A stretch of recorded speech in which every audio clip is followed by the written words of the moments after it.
Welcome to Redacted Realms, where the shadows of history whisper their darkest truths. They were called screams at first, but it wasn't screaming at least. Not the kind a sane man could recognize. It was something else, something older, something buried deep in the bones of the earth, clawing its way up through the cracked foundation of a forgotten farmhouse nestled in the dense woods outside of Powhatan County, Virginia. It was June of 1834 when the first report came. A farmer's dog wouldn't stop barking toward the tree line. The beast was howling at the same stretch of overgrowth each night, tail between its legs, refusing to eat. Within weeks, neighbors claimed the soil had soured. Chickens stopped laying. Milk curdled within hours, and always that sound seeping out from the forest like a low wail pressed between dimensions. By the time anyone had the courage to investigate, the rot had already spread deeper than they could see. At the center of it all was the Sullivan estate, a crumbling Gothic manor, flanked by warped willow trees and shrouded in a silence that devoured sound itself, once a proud symbol of Virginian wealth. The estate had long been whispered about, but never fully understood. There were rumors, of course, that the family practiced something older than religion, that the children who played in the fields were not all Sullivan by blood, that the eldest son was buried in the cellar after disobeying the family's code. But in the South, rumor is a kind of social weather. It shifts, it changes, and it rarely warns you when a storm is truly coming. This time it did. It was Sheriff Thomas Ulrich who first entered the property on the night of July 6th, following up on reports of inhuman noises. Accompanied by 2 deputies and a local pastor, Reverend Brandt, the group crossed the decayed threshold of the estate with pistols drawn and lanterns flickering. What they found in the basement would remain sealed in county records for 117 years. Beneath the estate, past a locked iron door and a narrow spiral staircase, they found a room, carved directly into the limestone, windowless, airless, pulsing with a damp heat that made men gag. Chained to the walls and shackled in rows were 47 children, naked, mute, motionless, each no older than 12. Their eyes were blackened from the dark, their nails grown into claws, and their skin paper thin from starvation and disease. Not one of them spoke, not one of them cried, as if grief had been trained out of them, as if language itself had been beaten into extinction. The children bore no family resemblance. Some were white, some were mixed, some had clearly been malnourished since birth. Others had scars that didn't belong to this century. A few bore tattoos, crude symbols etched in ash and blood. Neither Christian nor pagan, but something far more primal. And across the wall behind them, written in a red, flaking paint that later tested positive for human hemoglobin, were the words, "The silence preserves the covenant." What followed was not justice. It was a cover-up. The official report labeled it a rescue of abused orphans, with no charges filed. The Sullivans, what was left of them, vanished before a single interrogation. The estate was burned accidentally during a lightning storm a week later. No photographs were ever published. The children were separated and placed into special custody under the care of a private philanthropic trust based in Boston, the Ashcroft Foundation, a name that would later appear in 5 separate cases of institutional abuse, spanning 3 continents. But in 1834, nobody knew. Nobody cared. The whispers were silenced. The files were locked. And the truth, the real truth, was buried just like the bodies that had once been found beneath the floorboards, unmarked, unnamed, unmourned. But history, no matter how deeply buried, has a pulse. And when you follow that pulse, when you let it drag you through the mud of forgotten time, you start to see the outlines of something far more monstrous than one corrupted family. You start to see a pattern, ritualistic, institutional, generational. The Sullivan case was not an aberration. It was a template, a blueprint in blood for how the elite preserve their own, through sacrifice, silence, and the systemic erasure of evidence. Because the deeper you dig into the Sullivan legacy, the more you realize these children were not victims of random cruelty. They were ingredients. And what the Sullivans were cooking was not madness. It was control. Consider this: the Ashcroft Foundation that absorbed the surviving children in 1834 would go on to become one of the primary donors to early eugenics research in the United States. Their board members would later advise state sterilization programs, and 3 of the Sullivan children under new identities would go on to occupy senior positions in mental health institutions across the eastern seaboard, pioneering methods of rehabilitation that bordered on torture. One of them, known only as Patient 14, was involved in experimental sensory deprivation programs that eerily mirrored the conditions found in that basement. It was not a coincidence. It was a cycle. These were not orphans. They were witnesses, broken, reprogrammed, reinserted into society as tools, vessels, ghosts wearing skin and smiling on command. The Sullivan estate was not just a house, it was a furnace, a crucible where obedience was forged in terror. And behind that terror was a doctrine of belief older than the colonies, older than Christianity, older than language, a belief in purification through confinement, the idea that the soul can be hollowed, reshaped, and redirected toward a greater cause. And in the heart of that doctrine was a name scratched into the back wall of the basement, now erased from all official records: the orphan's tongue. What was it? A cult, a family motto, a coded command. No one knows for sure. But when linguists later examined etchings found in the hidden crawl spaces of the estate, they discovered something unsettling. The language, if it was a language, contained no verbs, only nouns, objects, concepts, things that existed but never acted. It was, in their words, a grammar of submission, a dialect built for silence, a system of thought where intention was irrelevant and obedience was all that remained. What kind of belief system produces that? And more importantly, how did it survive? Because it did survive. In 1938, over a century later, a similar case emerged in rural Mississippi. 32 children, chained, tattooed, mute, no surviving parents, no media coverage. The house was burned, the files were sealed, and guess whose lawyers managed the estate liquidation? The Ashcroft Foundation. Again, when traced back, the original deed of the Sullivan estate had been quietly transferred in 1841 to a shell company based in Edinburgh, which itself was later absorbed by a British trust known for financing colonial reform schools in South Africa and India. Follow the paper trail long enough, and you end up staring into a hole that swallows empires. This is not conspiracy. This is continuity. The Sullivan family, as it turns out, were not the architects of this system. They were its stewards, chosen caretakers of a darker lineage, a lineage that prized obedience, silence, and the psychic mutilation of innocence as keys to power. It wasn't about pleasure. It wasn't even about pain. It was about control, total, absolute, irrevocable control over the mind, body, and soul of a generation, to produce not children, but echoes, reflections, shadows of authority that could be shaped, directed, and weaponized, a living archive of obedience forged through terror. And that's why they chained them, not to restrain them but to reforge, then to burn out the soul, and leave only the shell to install something ancient behind the eyes, something that doesn't scream, something that listens, They say the rot always starts beneath the floorboards, long before the stench rises high enough for the neighbors to notice. And in the case of the Sullivan family, the filth was systemic, not accidental. This wasn't a fluke of evil or the isolated madness of one man with a twisted taste for power. This was machinery, old, greased, efficient. What emerged after the children were found chained wasn't just the horror of what had happened to them. It was the realization that someone, somewhere, had designed it to happen. The deeper you go, the more deliberate it looks. It began with an 1821 property ledger, yellowed paper, water-stained and brittle, found in the courthouse basement of Louisa County, filed under a name scratched over several times but finally settled as Sullivan's Freed Holdings. This alone was suspicious, because the Sullivans weren't freedmen, nor were they prominent landowners. The house they lived in, that bleak, unpainted shell surrounded by barren hills, wasn't even originally theirs. It was transferred to them after a fire in 1817 claimed the life of its prior owner, a man named Edwin Rothwell, whose death was ruled an accidental combustion.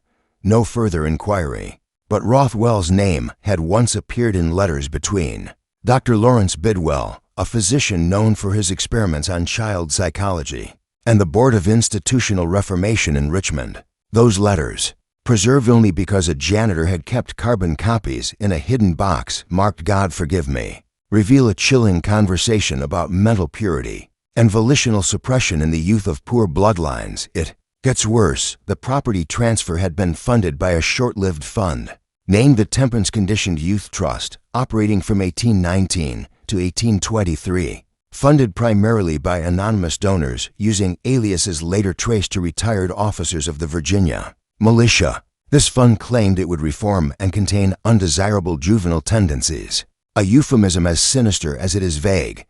But what did that mean exactly? Why funnel land to an obscure family on the edge of civilization and let them disappear into silence? Here's what the surviving testimony suggests.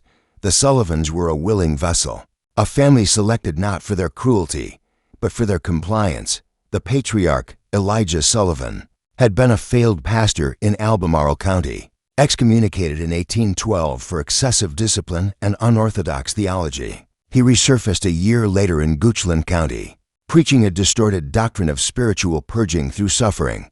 His sermons were sparse, but when he did speak, townsfolk remembered phrases like "God tempers his flock with fire" and "only shackled flesh can unlock the soul." They thought he was insane. He wasn't. He was useful. Because what better figure to run a covert generational experiment in obedience and subjugation than a man who believed that pain was salvation? The mother, Margaret Ann Sullivan, was harder to read. Her maiden name was Griggs. A family with known ties to the Black Oak Sanatorium, an unregulated healing facility shuttered after rumors of underground punishment cells and occult therapy rituals in 1804. She was quiet, always silent in church, rarely seen in town. But neighbors would say she often stared at children too long, even her own, as if studying them, not loving them. She was not just complicit, she was trained. There's no accident in this pairing, and here's where things start to boil. By 1826, the Sullivans had 11 children, 6 of which were adopted. Officially, they were orphans. Unofficially, they were donations, unwanted children delivered quietly by wagon under nightfall. Witnesses saw a man in a black frock coat dismount from a carriage near the Sullivan property on 5 separate occasions between 1824 and 1831, always alone, always after midnight. He never stayed long. One witness, a teenage boy at the time named Benjamin Carr, said he once saw him pulling a crate, not a basket, out of the carriage. The crate moved. When the boy returned the next day, it was gone and a fresh patch of soil had been overturned behind the barn. But no burial, just trampled footprints. It was never investigated. By 1830, the Sullivan home had no windows. Locals said the shutters had been bolted from inside, the glass removed entirely. Some said this was to keep the devil from peeking in. Others said it was to keep the screams from leaking out. And by this time, the children, or what was left of them, had stopped appearing in the town altogether. Not in church, not in the general store, not even in the fields. What the county sheriff called voluntary isolation was anything but. Hidden behind a perversion of religious control and secret benefactors, the Sullivan household had become a breeding ground, not just for torture, but for something far more systematic, psychological fracturing, carefully measured, to surviving. Diaries, one from the town's undertaker and another from a traveling peddler, who briefly boarded with the Sullivans in 1832, described wooden restraints on several of the children, and a cold cellar with carved markings on the walls that weren't English, Latin, or even phonetic. The peddler, who gave his name only as W, said he heard repeated tapping every third night after midnight from beneath the floorboards. When he asked Elijah Sullivan about it, he simply replied, "They're speaking to the kingdom." Not a metaphor, not madness, a ritual, because this was the second layer, the one no one wants to believe. The Sullivans weren't just subjugating children, they were documenting it. Sketches, charts, descriptions of emotional states under deprivation, records of how long each child could endure complete silence before exhibiting involuntary vocalizations, how long they could go without blinking, without warmth, without recognition. That's not punishment, that's data. Which brings us to the missing ledger, an unaccounted for 74-page handwritten manuscript, discovered in 1979 by construction workers renovating the abandoned Sullivan property for historical preservation. That renovation never happened. After the manuscript was found, all work ceased. The county claimed it was due to budget reallocation, but whistleblower testimony later revealed the real reason. The contents were too disturbing to preserve. The manuscript included entries such as specimen number 14, reacted to fraternal separation, with 8 hours of self-directed mutilation, and specimen number 22, responds to rhythmic stimuli, with trance-like obedience, repeatable. These weren't children anymore. They were being turned into something else, fractured vessels, programmed to respond to unseen signals, disconnected from the self, groomed for insertion into society later with no trace of origin. A living blueprint for what would later echo in modern mind control programs. Don't believe it? Ask yourself why in 1979, just months after that manuscript was uncovered, the Virginia State Psychological Records Division was quietly renamed and reorganized under the Department of Youth Services, with all prior archives sealed under a non-disclosure for public safety clause. Ask yourself why 5 pages of the manuscript were redacted by the Library of Congress for national cohesion concerns, and ask yourself why 3 of the surviving Sullivan children, adopted under falsified names after the raid in 1834, went on to hold positions in early correctional education reform councils in Maryland, Pennsylvania, and Kentucky, all founding members of what would become the Juvenile Reformation League. Coincidence? Not likely, because these children weren't rescued, they were relocated. And what had been tested in the basement of a rotting farmhouse in Virginia was about to be scaled, whispered, hidden beneath the banner of reform, therapy, salvation. But it was always the same thing, obedience through fracture. Part 2 of the Sullivan case isn't just about what the family did. It's about how many watched, how many helped, and how many wrote the manuals that would echo for centuries after. The terror wasn't confined to that house. It started there, but it was exported, replicated, massaged into policy. And the worst part, the machine never shut down. It just changed names. They say silence is the loudest language in places where evil is fed, not by violence alone, but by the willing gaze of those who pretend not to see.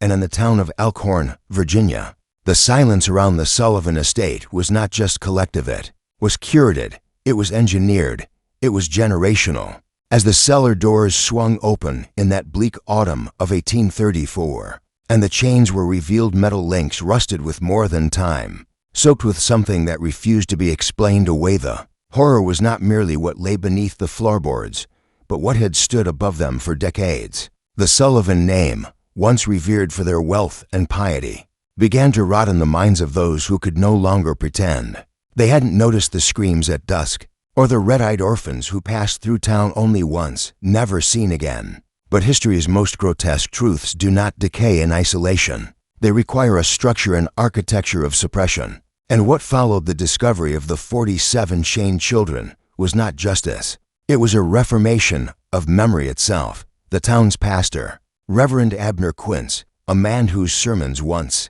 drew hundreds to kneel in trembling awe, publicly wept at the pulpit after the raid. But behind closed doors, he met privately with Judge Benedict Ainsley, the town's highest legal authority, and Sheriff Collard, the same men who, years prior, had dismissed the sudden disappearance of the town's entire orphanage population as migratory mismanagement. The truth was far more sinister. Records uncovered in a sealed compartment. Beneath the Sullivan wine cellar, a hidden registry bound in calfskin named over 60 children, some only days old, others marked with Roman numerals next to their names, cataloged like cattle. Most bore a symbol next to their entries, a black circle, a red X, or a crude sketch of an eye. And while the public was told the cellar had been an unauthorized orphanage, the reality was a horror few dared speak aloud. The markings corresponded to rituals, not of mere abuse, but of transformation, psychological breakdowns choreographed by design. The Sullivans, it turned out, were not just a powerful family, they were a node in a broader web of psychospiritual experimentation that traced back not to American soil, but to ancient European practices, imported through a line of esoteric migrants who viewed children not as people, but as vessels, as instruments, as mirrors. Elkhorn had been their perfect petri dish, isolated, devout, and easily manipulated. Old testimony from a mute stableboy, one of the few survivors of the Sullivan compound, spoke through drawings of inverted chapels, underground sermons, and shadowless men who visited the estate on the full moon. These drawings, long dismissed by authorities as the products of trauma, were re-examined by Dr. Lucius Grimwell, a fringe anthropologist from Boston, who found disturbing correlations between the boys' sketches and 16th century ritual diagrams from the Vanitas cults of northern France, diagrams believed to have been lost in the fires of Nantes. Suddenly, the notion that the Sullivan horrors were an isolated act of madness crumbled. These weren't improvised crimes, they were executed blueprints, and as the investigation deepened, so too did the fear. Witnesses began recanting. Bodies disappeared from the town morgue. One night, fire consumed the Sullivan archives stored at the county courthouse, every known document regarding the estate's finances, every land deed, every testimony. The sheriff called it spontaneous combustion. The judge called it divine punishment. But a man named Calhoun Vexley, a former gravedigger turned undertaker, claimed to have seen robed men entering the building hours before the blaze. His account was dismissed as drunken hysteria until his tongue was found nailed to the doors of the ruined courthouse. Vexley survived, but never spoke again. Fear, once again, took hold of the town, not the fear of the past, but of what still lingered in the air, in the ground, in the eyes of those who had profited from the silencing. And here's where the fracture widens. When external investigators arrived, a small federal team dispatched from Richmond, they were greeted with stone walls and blank stares. Town records mysteriously lost, census data altered, names of local children missing from every formal ledger. It was as if Elkhorn had reprogrammed itself, choosing to forget. But forgetting is not erasure, it is infection. And it spreads in the unseen ways, through the changing of dates, the rewriting of sermons, the whisper that it was never as bad as they say. What remained of the Sullivan estate, even after the fires and the bulldozers, was not empty land. It was a locus, an invisible gravity well pulling in energy, secrecy, and fear. Birds refused to nest there. Grass grew in unnatural spirals. Equipment broke down. And those who trespassed often returned weeks later, hollow-eyed and amnesic, some speaking languages they had never learned. In one documented case, a teenager who dared enter the ruins for a dare was found 2 days later kneeling in the town square, repeating only the phrase "mirror child" over and over. He was institutionalized and died 3 months later from spontaneous cardiac arrest. With no prior heart condition, the body count didn't end with the chained children. It metastasized through the town, through its clergy, through its future, because the truth was never about one family's perversion.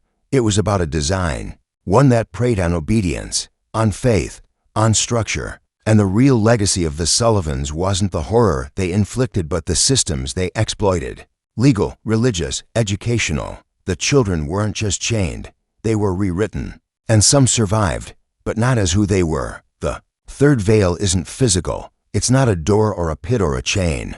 It's the veil that falls over an entire society when it chooses to look away. When it decides that horror is less terrifying than truth. When it decides that a ritual must be protected.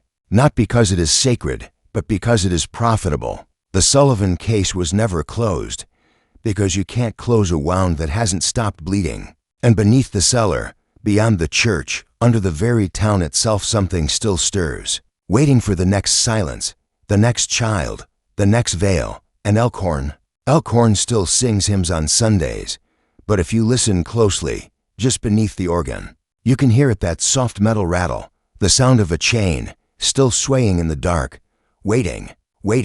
There's a moment in every descent where the light no longer follows you, where every step forward is an act of trespass, not discovery, and the things you uncover begin to stare back. For the Sullivan case, that moment came not with the discovery of the basement or the bodies, but with the blueprints, not architectural plans in the traditional sense, but an assemblage of ritual maps, coded schematics, and handwritten records, passed between generations like sacred scripture, sewn into the lining of old books, carved beneath drawers, embedded in paintings and stitched into tapestries that had hung in that house for over a century. They didn't merely build a home, they built a mechanism. The estate's structure, walls too thick for the Virginia heat, ceilings too low in some quarters and impossibly high in others, winding hallways that doubled back on themselves without reason, all served a function. This was not accidental decadence.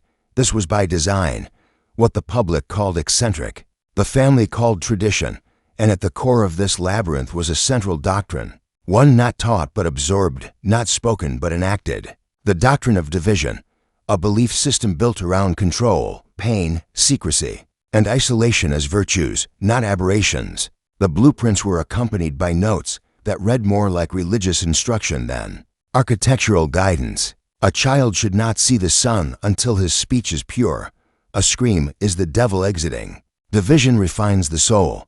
The writing bore the calligraphic flourishes of pre-Civil War ink, suggesting origin around 1802 or earlier. By the time the children were born into the house in the 1820s and early 1830s, the rituals were already set.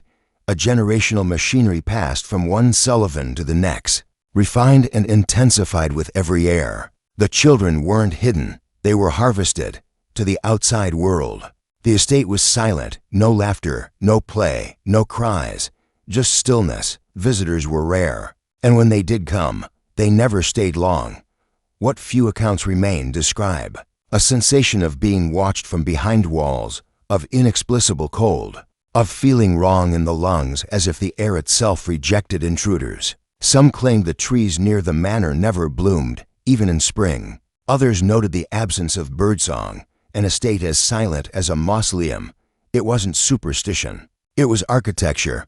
One of the more chilling discoveries in the investigation came not from a confession or a diary, but from the measurements of the walls themselves. Behind one of the children's confinement chambers, a space barely 5 feet long and 2 feet wide, with rusted shackles still anchored to the stone, was another wall, 6 inches thick, lined with copper wiring. Not for electricity, that wouldn't exist in the house until much later, but for resonance.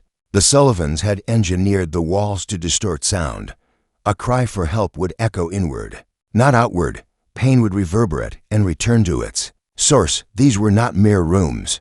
They were chambers of psychological reversal, spaces designed to convert a child's terror into silence. This wasn't punishment, it was doctrine. And at the center of this doctrine stood 3 generations of men known only in fragments.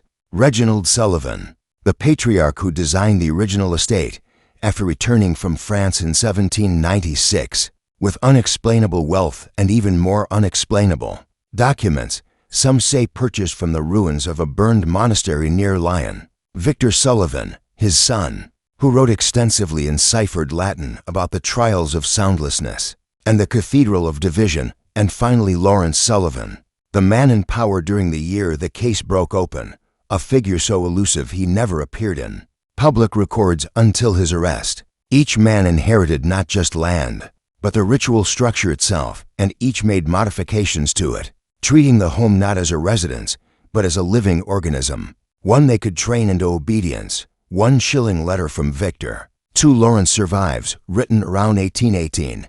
Do not feed the child more than it can remember. Memory is the key to loyalty. Hunger shapes the mind. That phrase, feed the child what it can remember, would appear again, etched into a metal plate found in one of the tunnels beneath the east wing, suggesting the doctrine had gone from metaphor to literal law. The tunnels themselves, long dismissed as wine cellars, turned out to be far more complex. Excavation revealed a honeycomb of chambers, crawl spaces, and cubby holes designed to isolate multiple children at once, without allowing any to see or speak to one another. In total, 71 such spaces were found. Some had long since collapsed. Others bore fresh scratch marks. Each was lined with straw, each had a pail for waste, and each had a small wooden board engraved with a number. But the numbers didn't ascend. Sequentially, they followed no logical pattern. 4, 7, 12, then 39, then 2. Investigators speculated these were not identifiers, but part of a rotation system, a way to prevent children from associating one number with themselves, breaking the link between memory and selfhood. This fragmentation was the cornerstone of the Sullivan doctrine. Children were not raised. They were divided, not merely from society or from each other, but from themselves, stripped of continuity, of routine, of even the basic rhythms of day and night. Some rooms had no light at all. Others had flickering lanterns behind rotating slats, mimicking daybreak and sunset out of sync with the real world. This artificial circadian manipulation drove several survivors into fits of madness. When first discovered, one boy, never named publicly, would sob uncontrollably at dawn and laugh hysterically at night, as if his body had internalized an inverted sun. Another girl reportedly could not distinguish between human faces and wall patterns, believing every crack or knot in the wood to be a mouth that watches. These were not random symptoms. They were the consequences of deliberate environmental sabotage. The Sullivan family, over generations, had not merely imprisoned children. They had refined a method to erase identity, to hollow out memory, to fragment the very perception of self, and they did it with the precision of engineers, theologians, and tyrants in equal measure. What makes this doctrine even more disturbing is its influence. Embedded in court records and private correspondences were hints that the Sullivans were not alone, that similar doctrines were emerging in other elite families, not by accident, but by design. A letter from 1829, sent from a G.M. Arlo in Pennsylvania to Lawrence Sullivan, reads, "Your work in division has exceeded even the Monroes. They merely silenced, you have purified." That reference to the Monroes, possibly alluding to President James Monroe's relatives, suggested that the Sullivan doctrine was part of a broader, underground network of elite psychological experimentation. Whether this network was formal or merely ideological remains unknown. But what is clear is that the Sullivan case was not an isolated eruption of madness. It was a symptom, a flare of something older, colder, and more deliberate. And still, there remained one question that none of the blueprints, letters, or confessions could answer. Why? Why undertake such a methodical desecration of the human soul? Why invest generations of wealth, intellect, and secrecy into perfecting a system of pain? The answer, if it can be called that, came from a room no one knew existed. Behind the chapel in the Western Annex, a space long unused and boarded over, investigators found a false wall, behind which lay a circular chamber with an altar, not a religious altar, but one made of polished black stone, surrounded by 12 chairs. Each chair had a nameplate, Reginald, Victor, Lawrence, and 9 others, names that never appeared in public record. The room was acoustically engineered. A whisper in one corner could be heard clearly in another. A rustle of cloth echoed like thunder, and at the center of the altar, in a recessed cavity, lay a leather-bound book. No title, no author, just a sigil on the cover, 3 concentric circles intersected by a vertical blade. Inside the book, pages upon pages of doctrine, diagrams, and initiation rites, not for religious salvation, but for control. It outlined how to train the divided, how to evoke absolute dependence, how to invert the light within. The children, it seemed, were not merely victims. They were experiments, raw material, in the family's quest to manufacture total psychological obedience, to create not servants, but extensions, echoes. The final page contained one sentence, written in a trembling hand, as if by someone nearing death or madness. To divide is to reign where no empire dares. With that, the investigation crossed from the physical into the mythic. The estate was no longer a crime scene. It was a cathedral of suffering, a machine built not to kill, but to hollow. And the more investigators studied it, the more they realized the Sullivan doctrine had not ended with the family's arrest. Its echoes lived on, in institutions, in schools, in systems that reward silence, obedience, fragmentation. The house may have collapsed, but the blueprint, the true blueprint, was still out there, copied, adopted, perfected. And that's where the story turns, because once you see the architecture of control in one house, you start to see it everywhere. And once you hear the silence, the kind that reverberates inward. You start to wonder if the doctrine of division ever truly died, or if it simply changed its name.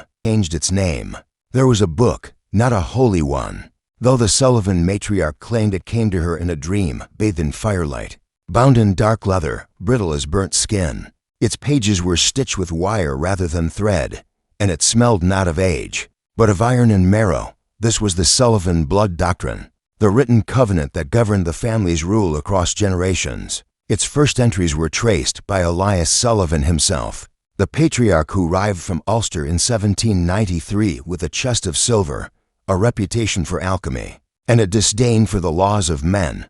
He believed that truth was not found in Scripture, but in structure, that the soul was not saved through prayer, but through suffering calibrated by hierarchy. And so he wrote, not as a scholar but as a builder, sketching diagrams of rooms designed for silence, chains arranged not haphazardly but according to breath cycles, hunger rhythms, blood ratios. The book held formulas, not potions or spells, but calculations for when a child's spirit would fracture cleanly, as he phrased it.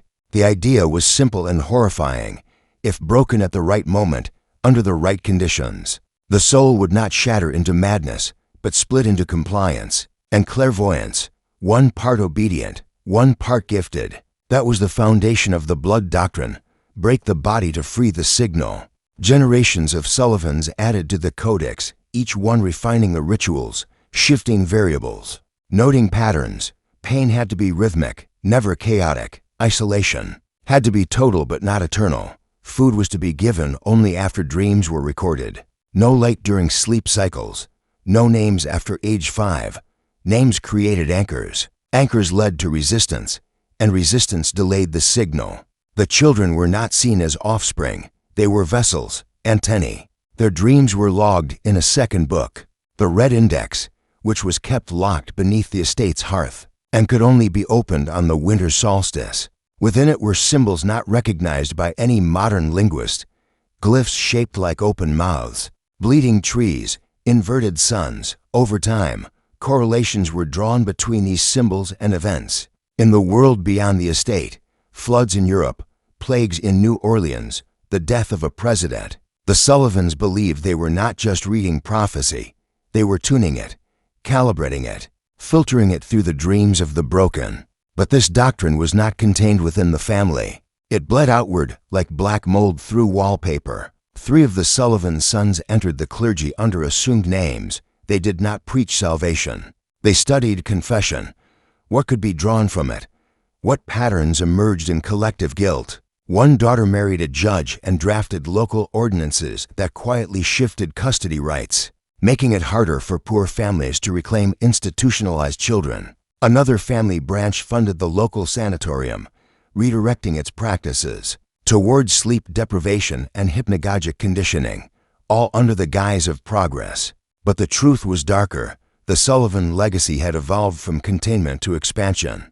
They had learned that to break children efficiently, you didn't need chains, you needed systems. Doctrine became policy, and the children outside the estate began suffering in schools, churches, clinics, all while the original book sat buried in a copper vault beneath the estate's oldest chimney. Sealed in wax, wrapped in cloth dyed with the blood of its last writer. The most chilling revelation came not from the doctrine itself, but from the margins. Scrawled between lines in childlike handwriting were pleas, apologies, and sometimes instructions, as if the broken had learned to write back. Tell the girl to cover the mirror. He sees better when you blink. The tree that grows without sun feeds on the living. Scholars who later analyzed fragments of the blood doctrine before the fragments mysteriously vanished from the university archives in 1971 noted that the handwriting appeared consistent across decades. Same tilt, same pressure, same malformed R, suggesting not multiple children writing, but one voice, persisting, communicating, enduring. To those who understand systems of control, the Sullivan doctrine stands as a monument not just to evil, but to design. They created a philosophy that sanitized torture, industrialized prophecy, and harvested the human soul as a transmitter. And worst of all, they disguised it as family. As heritage, as protection, even now, echoes of the doctrine remain in how institutions handle orphans, in the architecture of reform schools, in the shape of certain cuffs used in psychiatric wards, and in the way some children, when found after being lost for days, speak of a man with a hollow name who tells them not to scream, only to hum, always the same tune, always in time with the heartbeat, and still, the book is missing, still, the blood map remains incomplete, still, the signals come through. The Sullivan doctrine was not about belief, it was about blueprint, and it worked. When federal authorities finally descended upon the Sullivan estate in late November of 1936, it wasn't because of rumors, disappearances, or local whispers. It was because of a banking error, a suspiciously large wire transfer flagged by a new clerk at the Richmond Trust and Savings revealed a previously undetected series of payments to private couriers, all originating from a single dormant family account tied to the Sullivan name. That clerk was later found drowned in her own bathtub, her lungs filled with wax, not water. But the damage had already been done. Federal agents, under the pretense of investigating financial fraud, arrived at the crumbling gates of the estate, unannounced. What they found was not a family, not even a cult.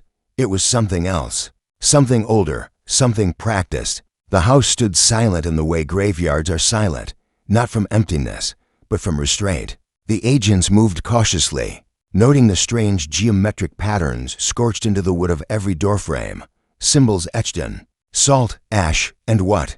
One agent swore under oath was dried blood. As they ventured deeper, the floorboards moaned not under the pressure of feet, but as if trying to speak. Every room was arranged with symmetrical obsession books aligned not by title, but by spine width. Chairs facing mirrors rather than fireplaces. Clocks all stopped at 3:17, regardless of make or model, and the air, dense and metallic, tasted faintly of iron and lavender, an impossible combination that caused multiple agents to suffer nosebleeds and disorientation. In the western wing, they found the remnants of the children's quarters, but these were not bedrooms.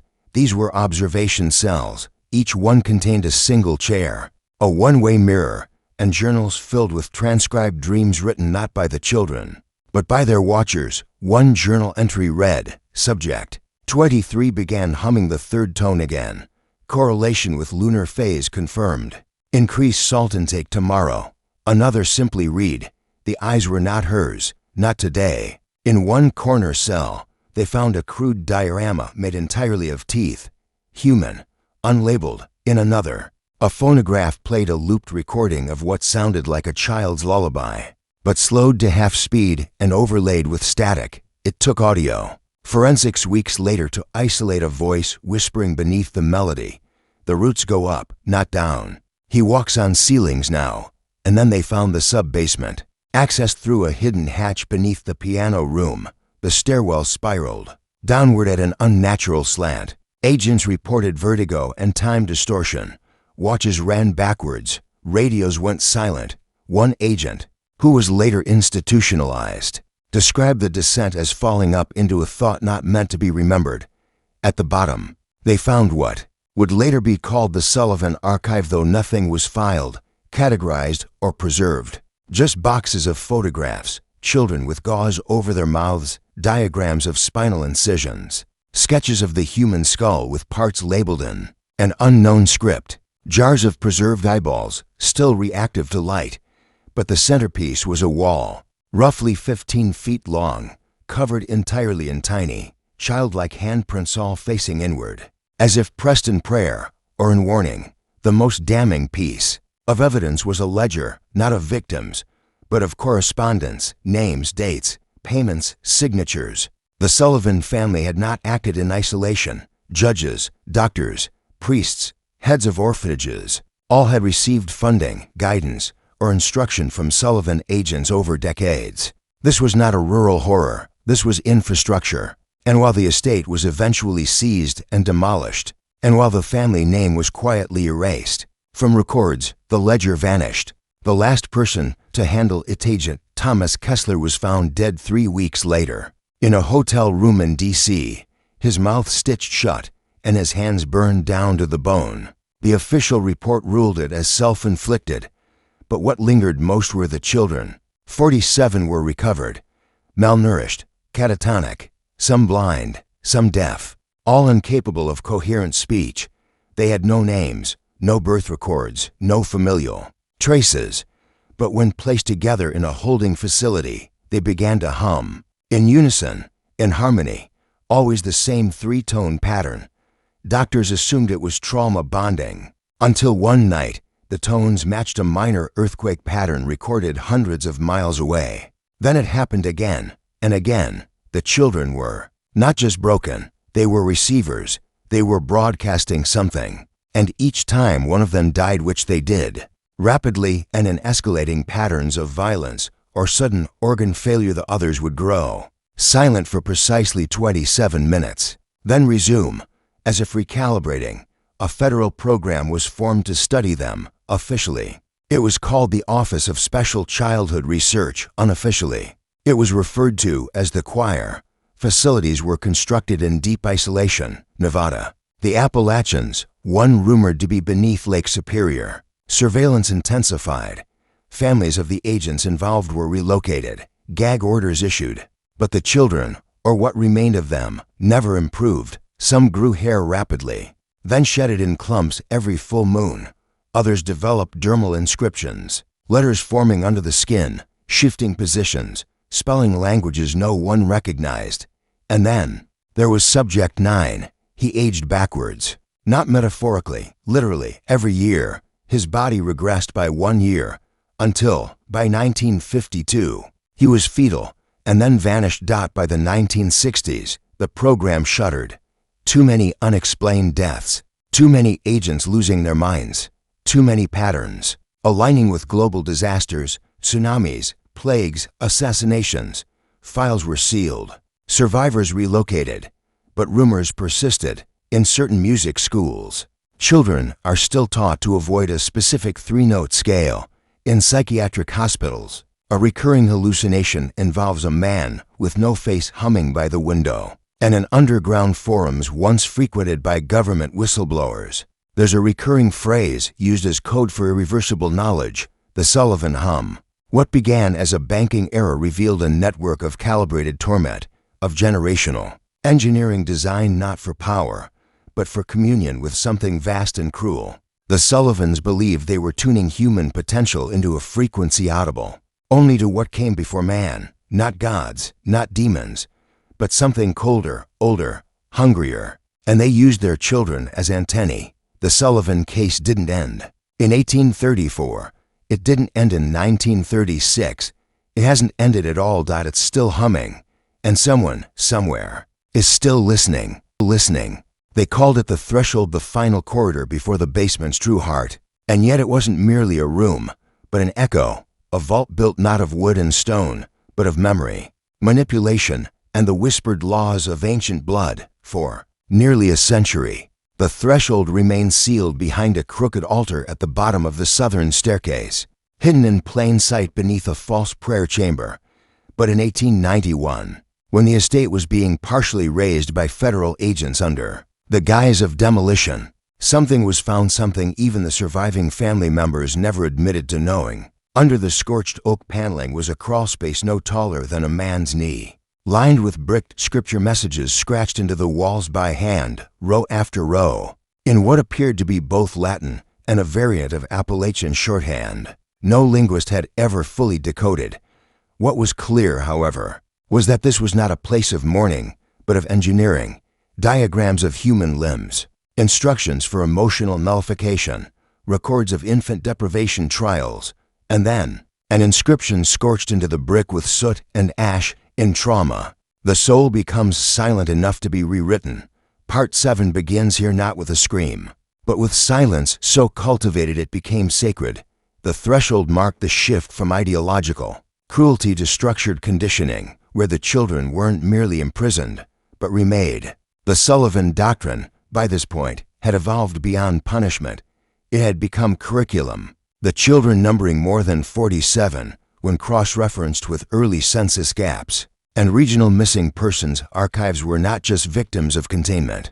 but of experimentation and control. Imagine a world where affection was dosed, language restricted, light controlled, and punishment delivered not with violence, but precision. One of the few surviving artifacts from the threshold chamber was a device nicknamed the prayer box, a soundproofed cubicle no larger than a coffin, into which a child was placed for days at a time. No light, no food, no sound, only a recording, a looped voice reciting phrases from the Sullivan Psalter, a forbidden gospel that blended scripture with commands. But where did it come from?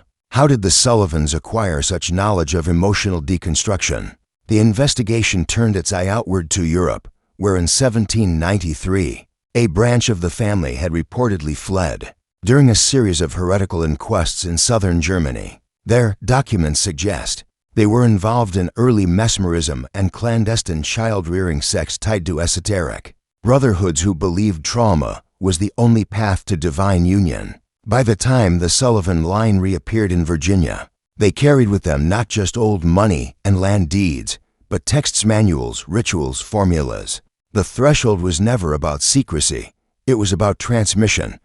One of the more disturbing discoveries in Part 7 is the role of external collaborators. While local records show nothing but silence from the town of Rooksville during the 1830s, private journals, recovered letters, and encrypted diaries point toward systemic complicity. Teachers who filed no reports, priests who heard confessions but advised forgiveness, midwives who never questioned birth patterns, and perhaps most chilling, a physician named Dr. Osric Venn, hired by the Sullivans under a fake name, who developed what he called emotional reduction chambers based on his study of sensory deprivation and its effects on child cognition. In one unearthed letter, Venn wrote, "A mind unshaped by comfort becomes available to any language, and language, once fixed, becomes law."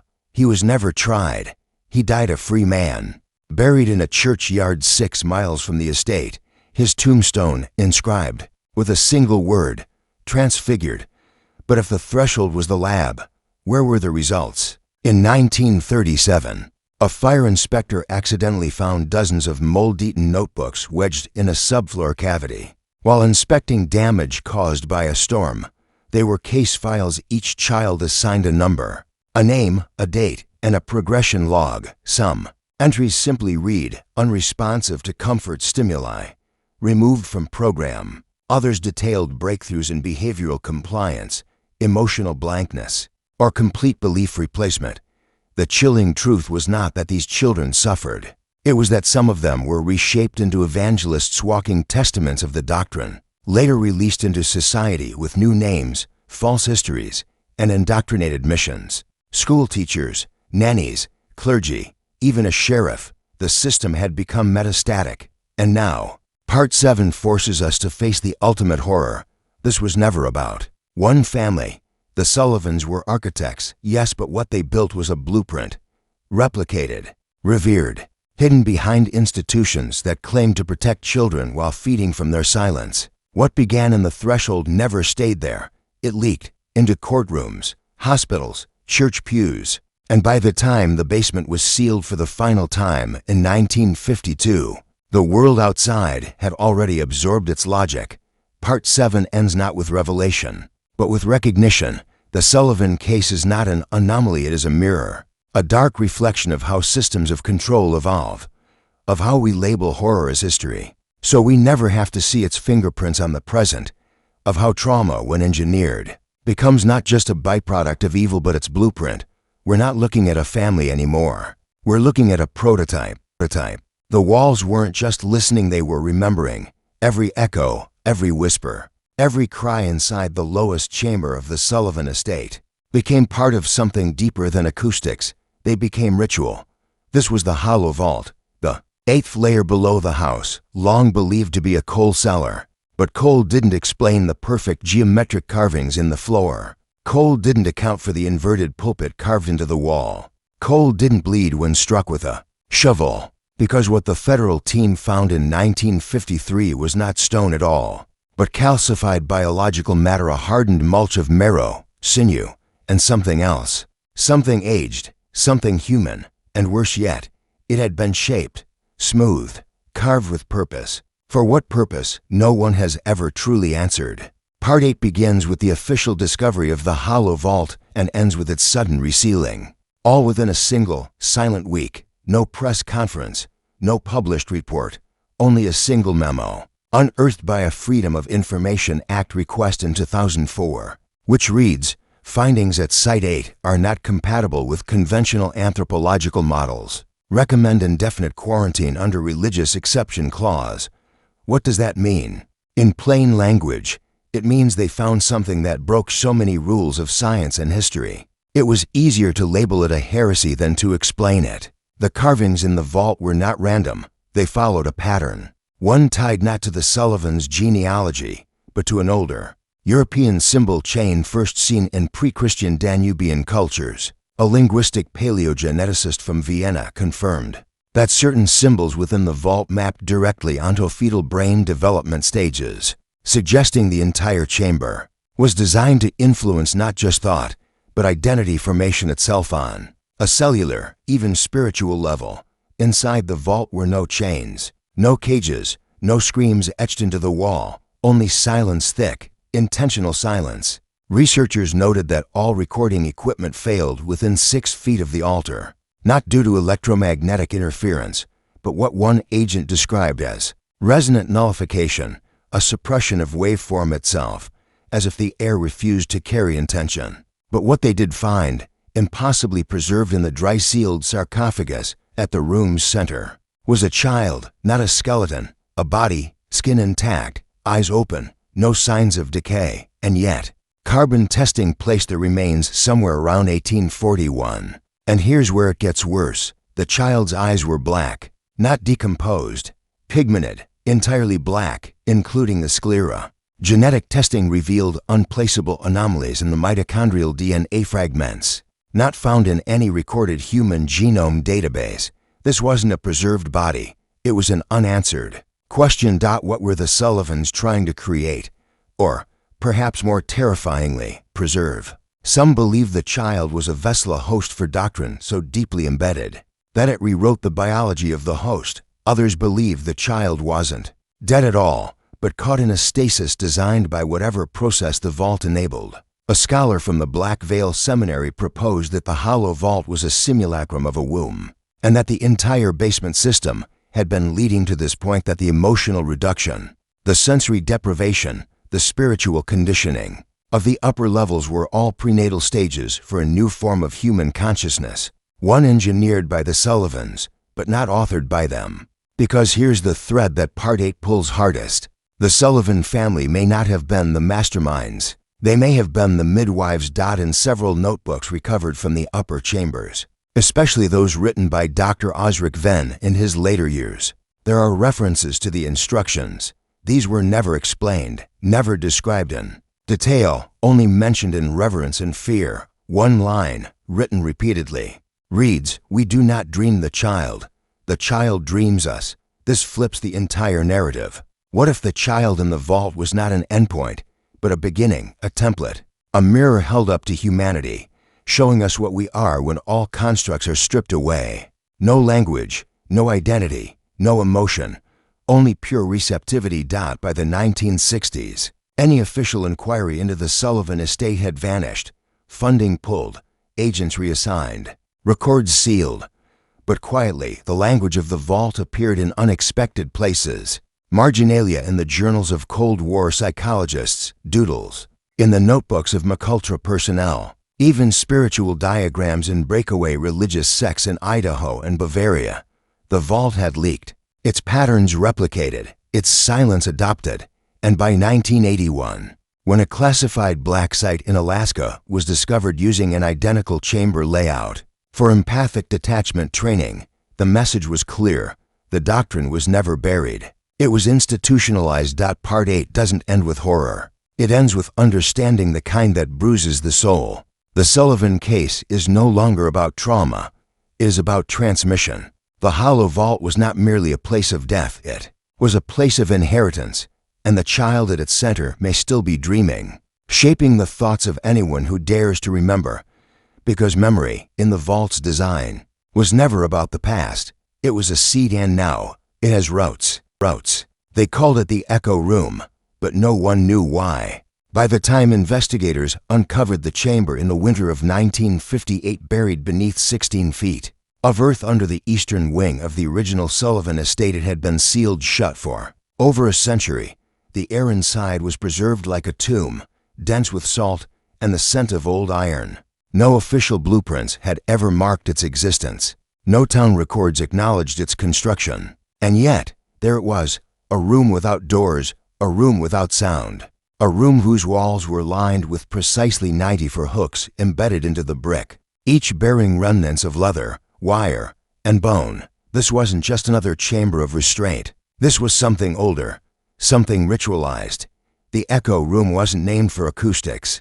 It was named for repetition. What the surviving documents revealed from this point forward, and what makes Part 9 of the Sullivan case perhaps the most disturbing yet, is not just the cruelty of the acts committed, but the mechanized repetition of them. In a locked vault beneath the room, agents recovered an artifact unlike anything seen in domestic criminal history, a rotating, mechanical lectern designed to read aloud from a series of handwritten codices. The voice was artificial, powered by a clockwork system of gears and bellows like a pipe organ mated with a phonograph. It read not scripture, but instruction, phrases in English, Latin, and German repeated in timed intervals every 4 minutes. And these weren't sermons. They were commands: walk, kneel, confess, forget, obey. Each codex was numbered, and each bore a family crest not from the Sullivans, but from a European bloodline tied to a 14th century sect of Rosicrucian dissenters, known only as the Ordained Silence. Somehow, the Sullivans had acquired these books, and more than that, had engineered a system to deploy their psychological effects. Part 9 details the discovery of these codices and the link to a forgotten arm of early European psychological warfare. It explores the unsettling question: what if trauma was not just a byproduct of cruelty, but a technology refined over generations to shape human behavior? Forensic analysts found patterns in the floor beneath the hook's grooves worn into the stone where children had been made to pace in circles, sometimes for days, while the voice dictated their every move. The children were not simply confined, they were programmed. Each act of abuse, each phrase repeated, was designed to strip individuality and instill obedience. It was the birth of operant conditioning disguised as religion.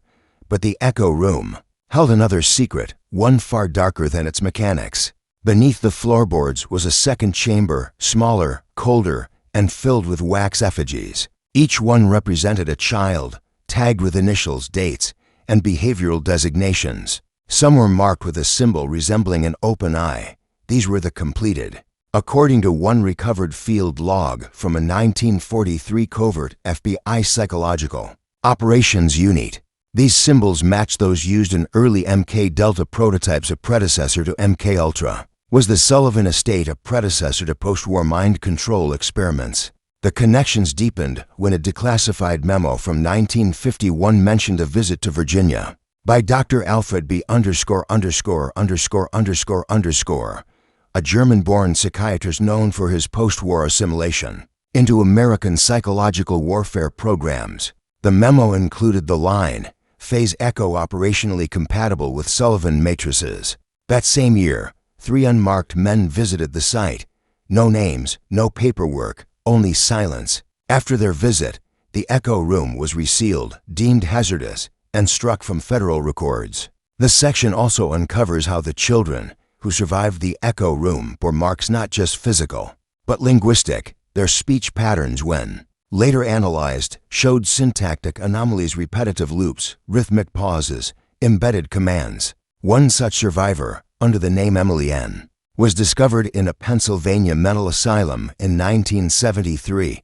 Her recorded interviews show her reciting phrases identical to those found in the Echo Room codices, despite never having seen the estate since childhood. When asked her name, she answered, "Obedience 1." But perhaps the most damning revelation of Part 9 is this: a leaked letter from a private educational institution in Connecticut, dated 1961, requesting permission to replicate the Sullivan Protocol for behavioral training of gifted children.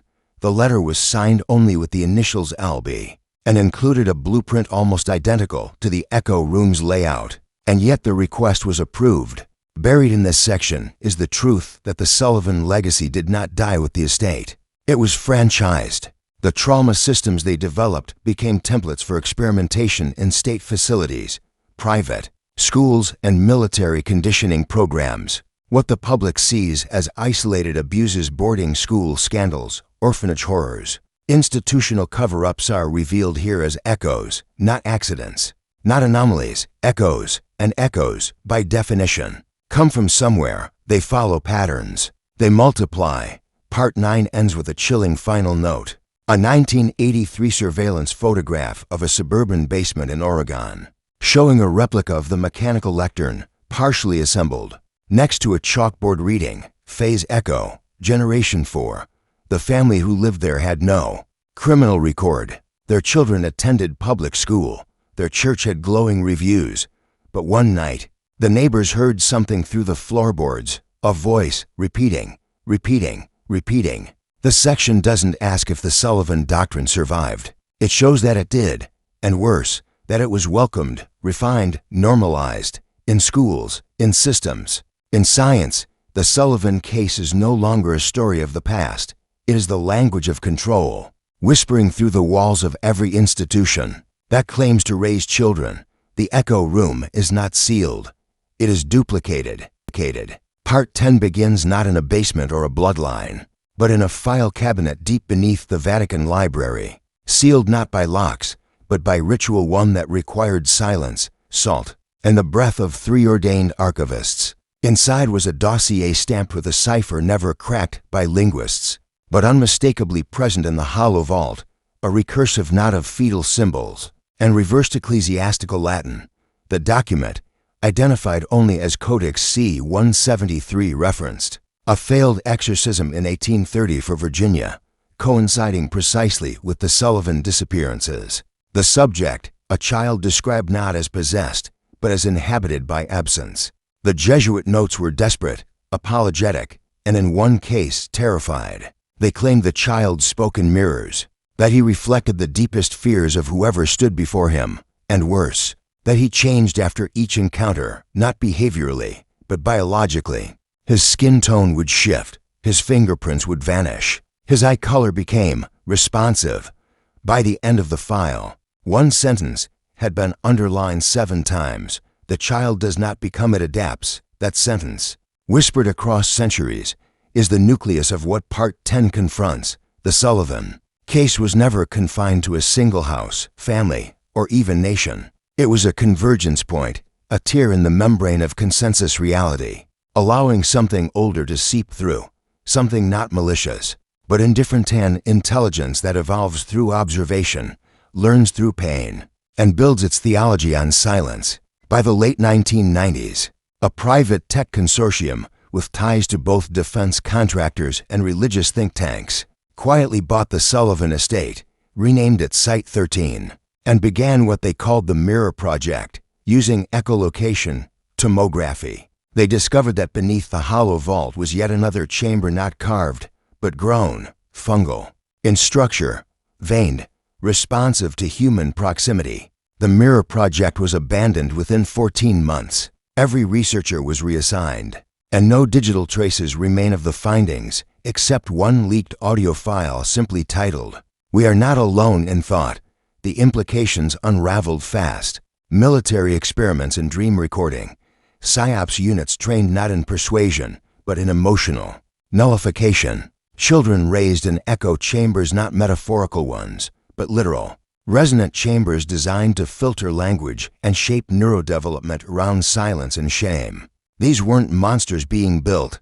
They were reflectors, hosts, vessels. And they weren't all failures. In a 2009 psychiatric review filed anonymously to The Lancet, a child from rural West Virginia displayed nearly identical traits to the vault child. Black sclerae, reduced empathy markers, and advanced prelinguistic pattern recognition. The child was taken into private custody by the Department of Energy. Why the dough?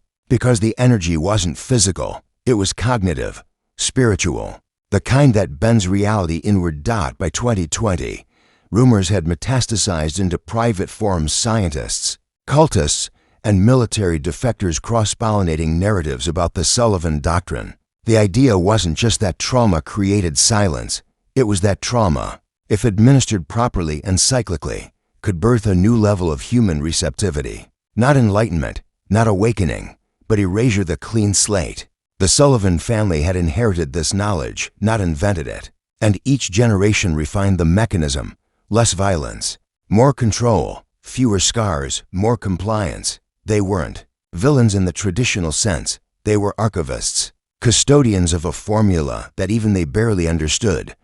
What does this mean for us? That's the question Part 10 must force into the light, because the techniques that govern the Sullivan estate are no longer confined to cults or secret societies. They are now embedded in education systems that reward conformity over creativity, in algorithms that silence dissent before it can form into language, in therapy models that pathologize curiosity as instability.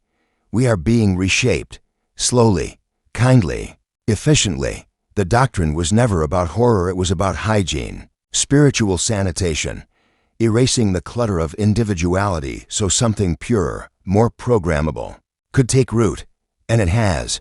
But the child in the vault, he remains, not dead, not aging, just waiting. Every attempt to move him results in technological failure and psychological disturbance among personnel. One intern reportedly experienced a full collapse of linguistic ability after 14 minutes near the sarcophagus, only recovering after weeks of exposure to newborns and white noise. Researchers now suspect the child is not just a relic, but a key, a tuning fork for consciousness. The doctrine's first full bloom. Part 10 ends not with a scream, but a whisper barely heard, that perhaps the most terrifying truth is not that the Sullivan family created something inhuman, but that they unveiled what was always buried inside. That beneath all thought, all love, all identity, there is silence, and something in that silence is listening back. The final chapter of the Sullivan case does not aim to terrify for the sake of sensation, nor to moralize with the hollow echo of justice. It arrives instead as a ritual conclusion, where narrative collapses into revelation. The story, from the beginning, wasn't about chained children in a basement. It was about perception, what we refuse to see, what we edit out of reality to preserve our fragile model of control. As we trace the timeline from 1830 for Virginia, through whispers in church vaults and government black sites, through the echo chambers of academic psychiatry, and into the digital silos of modern social control, a singular pattern emerges: the deliberate cultivation of silence. The Sullivan family were not monsters in the classic sense. They were curators of absence. Their lineage, documented in torn pages, exiled medical records, and ecclesiastical exorcisms, carried a method and ancient schema for deconstructing identity through cycles of trauma and isolation. The 47 children chained beneath their estate were not merely victims, they were iterations, trials. Each child born or taken into the family was subjected to a series of stressors, not just to break them, but to tune them biologically, cognitively, spiritually, until one child tuned perfectly. The vault child, described in Vatican codices as the inhabited absence, observed in military labs as a psychic null, feared by spiritual practitioners across continents, was not the end result, but the threshold. His silence infected observers. His body did not decay. His mind produced interference across electronic and linguistic mediums, and above all, he reflected, not thoughts, not behavior, but the unconscious itself. He became a spiritual mirror, a blank so perfect it rewrote those who beheld it. As the years passed, every effort to classify or control the vault child dissolved into further mystery. Attempts to remove him from the hollow vault failed. Institutions that touched the case collapsed or were quietly defunded. Every version of the story, religious, scientific, folkloric, pointed toward one truth: the child wasn't the origin. He was a symptom, a product of a deeper, more ancient infection, something that predates language, morality, or even sentience as we know it. And now, in the age of infinite connectivity and weaponized narrative, we see the doctrine not in basements, but in screens, in the rewiring of childhood around artificial validation, in the systematic erasure of cultural memory, in the slow, clinical subtraction of awe. The Sullivan case teaches us that silence isn't just the absence of noise, it's a tool, a weapon. And when refined, it becomes a form of programming. The chained children became data. The vault child became a signal. And we, the viewers, the participants in this haunted inheritance, have become transmitters. Yet there is a final question the Sullivan case leaves us with, perhaps the most unbearable of all. What if we are not the final stage? What if the doctrine isn't complete? The systems around us, political, technological, spiritual, continue to refine. They isolate. They cleanse. They simplify. Children speak less than their parents. Adults dream less vividly. Imagination is outsourced. Suffering is medicated, not interpreted. And somewhere in Virginia, in a vault that breathes when no one is looking, the child still waits, not as a monster, not as a prophet, but as a mirror. What do you see when you look into him? That is the question that cannot be answered with words, only silence. And in that silence, if you listen closely, you may hear it. Not a scream, not a whisper, but the sound of history folding inward. The realization that this story was never about a family. It was about all of us, about the architecture of control, about the ancient desire to erase what cannot be governed, about the beautiful, terrible power of a mind wiped clean. And so, as Redacted Realms closes the file on the Sullivan case, we leave you not with closure, but with contagion, because now you've seen it too, and once seen, it cannot be unseen. That is the final inheritance, not fear, not madness, but the seed of doubt, the fracture, the echo. And if you feel different tomorrow, if your dreams feel more like memories, if silence grows louder, just remember you open the door, and some doors do not close, they listen.